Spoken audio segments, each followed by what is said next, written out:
Hello, this is Static from nuked-gaming.info, and this is the first video in our CD-ROM console emulation series. So today we're going to give you a Quickstart tutorial on ePSXe.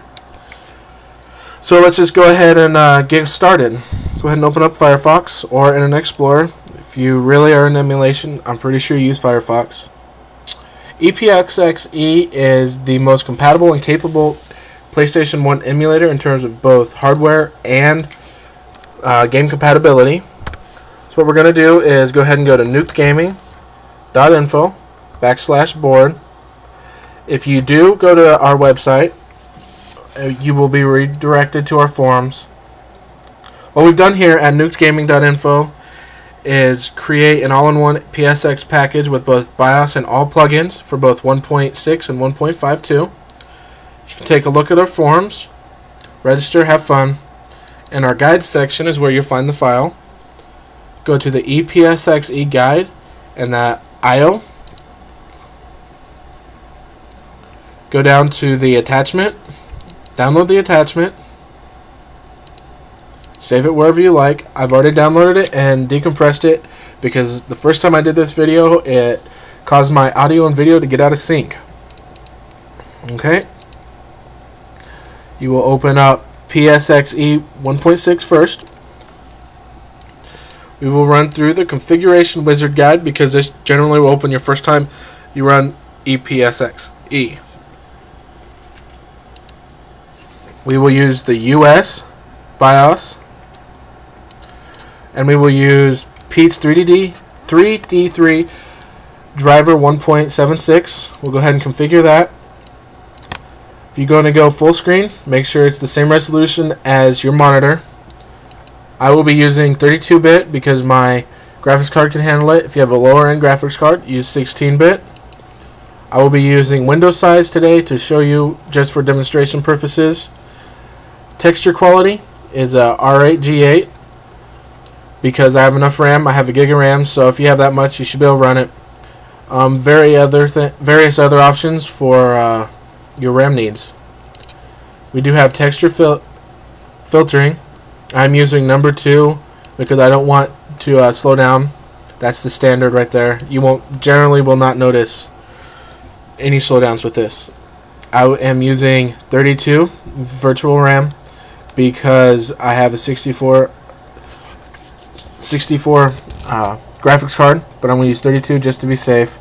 We'll limit the FPS, and I'll auto-detect that so I don't got to worry about it. For off-screen drawing, I'm going to be using extended. It's a little more resource intensive, but it's nice, and it's a good balance between using too much resources and having the best looking screen. So we're going to go ahead and do that. That's average. That's the middle of the road right there. And I'm going to be using hardware because I have a capable graphics card. You can use software if your graphics card is accelerated or none. I've never seen anyone use that, so use it at your own risk. For our frame buffer textures, I'm going to be using black because the game I'm using does not have very many special effects. And very few games do. So our frame buffer access, I will be using the graphics card buffer because my graphics card can handle it. If you do not think your graphics card can do this, I would recommend doing one or the other. So you can do the emulated VRAM if you have enough RAM on your computer. It does work for most games, but like I said, this is the safe mode. We will select Alpha Multipass, and down to our miscellaneous settings, we do have scan lines. If you're nostalgic and want this to look like it did on your first tube TV in your bedroom, go ahead. Otherwise, I do not suggest this. Only thing I will be using today is color dithering. You can select these as you wish. Okay, we will test it. Everything working properly. We'll move on to our sound configuration. Nothing to be configured. Alright, sounds good. Go ahead and test that. And everything's working fine. Next, we will use the ePSXe CDR WinNT and 2000 1.5.2 for our CD-ROM. We will go ahead and configure that at a later time.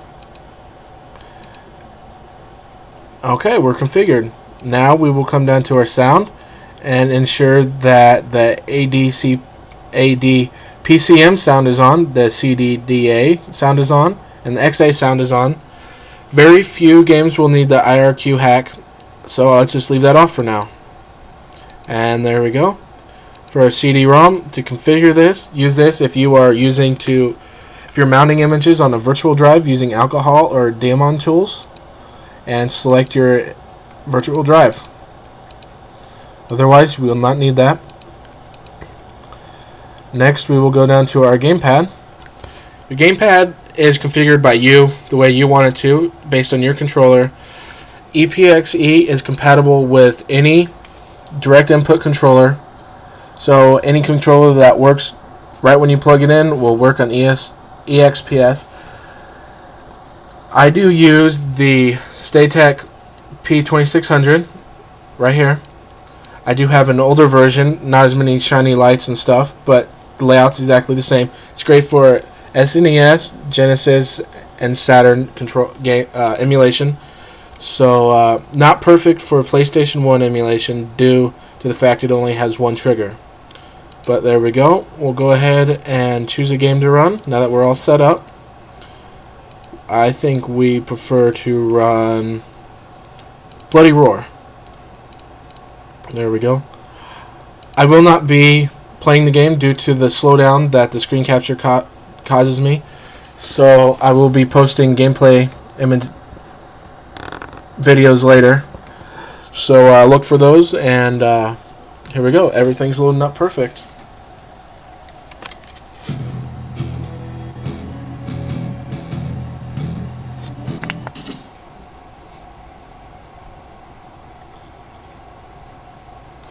Alright, now I will show you the difference between ePSXe 1.6 and 1.52. Everything is configured exactly the same. You can go through the wizard guide, or you can go through the menu and configure them one at a time. Everything here is configured in both video, sound, and CD, because we did that for you. If we go here to check it out, and the difference is when you're done configuring 1.5, you do have to restart the emulator for it to take effect. And that is the Quickstart tutorial to ePSXe, brought to you by Nuked Gaming. Thank you for watching.